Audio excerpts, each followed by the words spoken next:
Welcome to my Java development course, and in this tutorial here we will be doing about the architecture of JDK.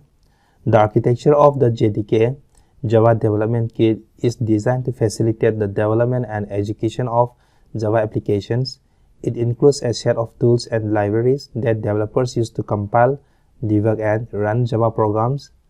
The JDK itself contains a collection of software components that make up the Java runtime environment along with development tools. Now, here is an overview of the key components of their architecture. The first one is Java Development Kit components. The JDK consists of several key components. That is, number 1, JRE, Java Runtime Environment, and number 2, Java Compiler, and number 3, Java Virtual Machine, number 4, Java API Libraries, and the last one, development tools. Okay, so here is the diagram representation of the JDK. Now let's see.